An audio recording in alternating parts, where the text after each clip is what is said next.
Has the new Unbelievable template inspired you to create a layout? I am certainly liking this one. Let's make it together.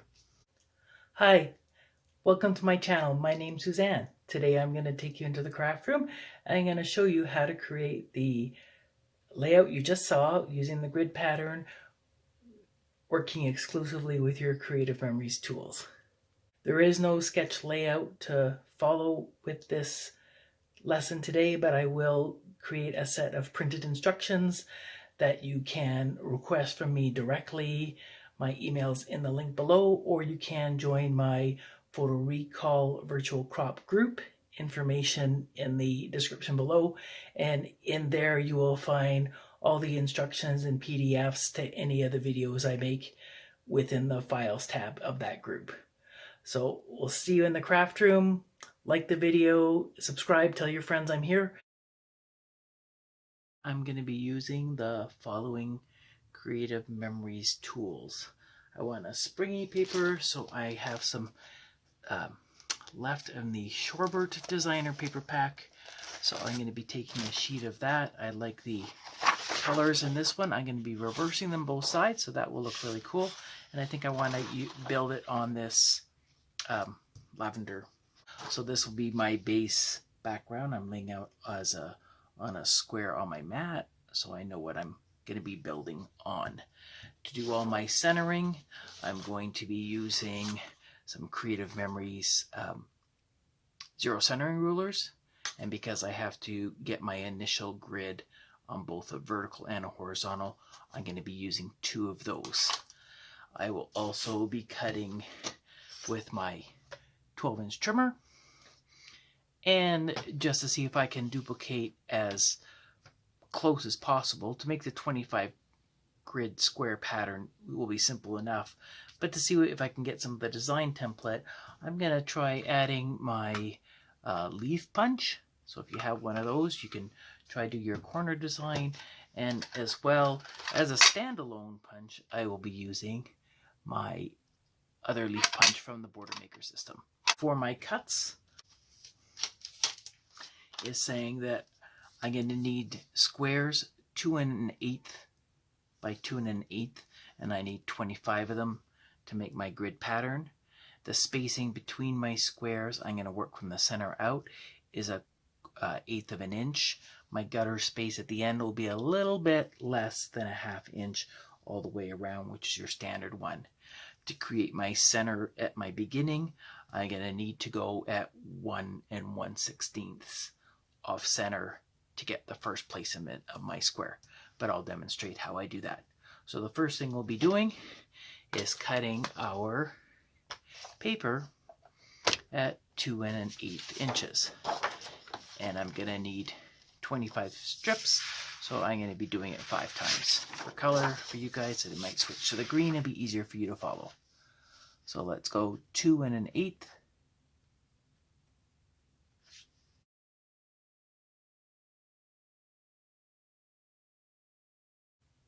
Now once, of course, you have all your strips, it's easy enough just to stack them. These ones I've clipped, and I'm going to cut my other directions as a group. So as a whole, I'm going to go to my 2 1/8 again.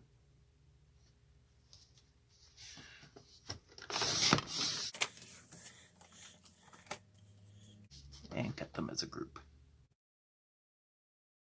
Measure twice, cut once when you're grouping, because each error is going to be multiplied by 5 this time.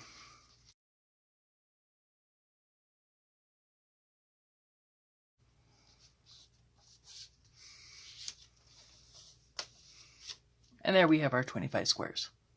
All right, now it's time to adhere the paper to my background sheet. And to do that, I'm using my 2 zero centering rulers and some repositional tape. So my first ruler, I'm going to go across the grid.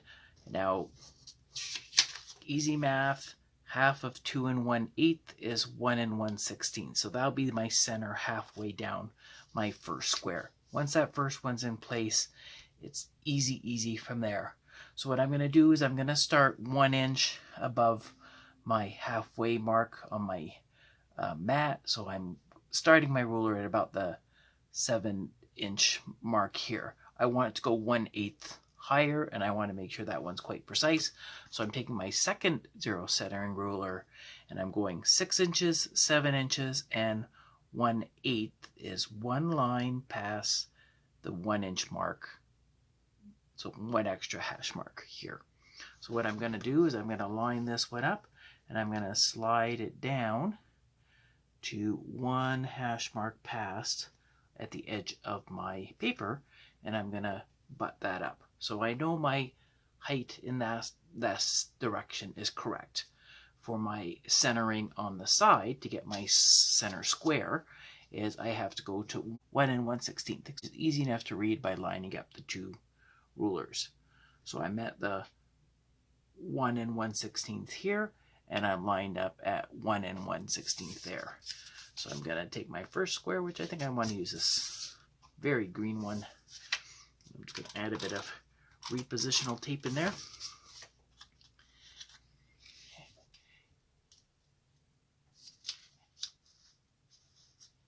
And this becomes square number 1 on my sheet.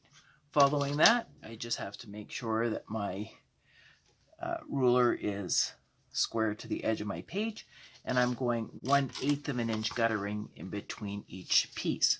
So I'm going to go over 2 hash lines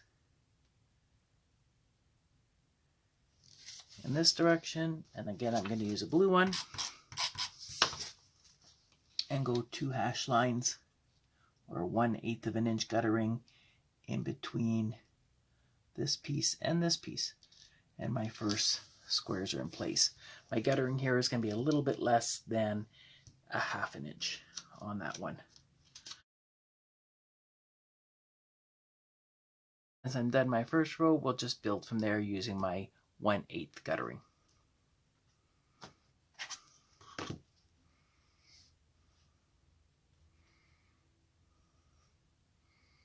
Just going to line that one up with this square and go top bottom.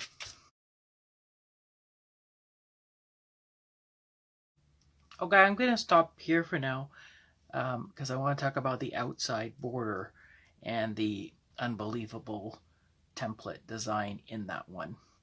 In these ones here, they do have the fish and they have the larger leaves in the corners. So I'm going to discuss how to create that. This one, I'm just tagging down the backside here so you can see that's where my spacing is going to be. But to put the leaf in this one, we are going to try with our Broder Maker cartridge. Take your square, insert it into the cartridge so that it's centered. It's easy enough to see just with your fingers to center it in there nicely. Now when I do this technique, it is going to have the leaf offset a little bit more to the upper part of the paper, but that's all right. So I'm just going to give it that punch, take out the excess, and there I have my design, and I can add that at a 1/8 of an inch from the last one, even with those. So in that area here, that design would go down there all the way around. That actually looks very nice. Center that nicely in here. Gonna grasp it a little bit with a little bit of a pinch so it doesn't slide. You can double check that it's centered nicely in here, then give it its punch.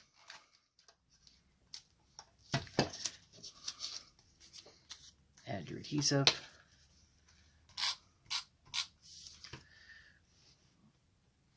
And again, you want to go 1/8 of an inch from the last solid line. So I'm going to go flush with these ones on my edge. And from my solid line, I'm going up 2 hash marks here for my 1/8 of an inch. And I'm placing my next square. And so easy enough to create these outer pieces. You'll just end up taking 12 of your squares, 3 on either side, centering them inside your Broder Maker leaf cartridge, punching them, and then depending whether it's for me, the pink or the green side, I'd add my adhesive and add them down to my page. For my corner piece here that I'm working on, this is the one that is going to go into my leaf punch to make the corner. In order to accomplish that, what I want to do is, I'm going to get a white piece of background so you can see easily. I'm going to take my square that I need to center, and I'm going to put it in between the 1 1/16 and 1 1/16 mark on my ruler, so it's centered. And we're going to go flush with the end. 1 1/16, 1 1/16. And then I'm going to go ahead and take a post-it note. So I have the reaching. This is a 3-inch post-it note. So I'm going to go 1 1/2, 1 1/2, and just overlap it on my paper a little bit at the edge. As long as these are vertical, I know I'll be perpendicular at the top because I'm perpendicular here. Once I have that in place, I can slide it off, and I have a grid to hold it. Your punch is about 3 inches wide, so it's easy enough just to slide it in there all the way to the end, center it on your punch, and give it a punch, and then slide it back out.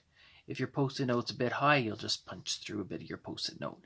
You will be needing the grid square, and you'll be needing the center piece that you cut out. Because I lose my skeleton a bit on my sheet, I am going to take some of my scrap pieces and I'm going to add it on the back of this one, like so it peeks through. And then I'm just going to grab my scissors and cut off the excess bits so they're not visible. And this will give me a nice two-tone centerpiece. Put a bit of adhesive on this.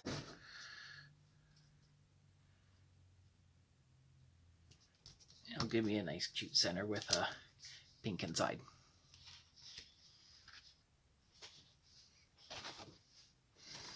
So add those last 2 squares and we are all set. And there we have our template using our 12-inch trimmer, our leaf punch, and our Leaf Broder Maker Cartridge. I hope you found this fun.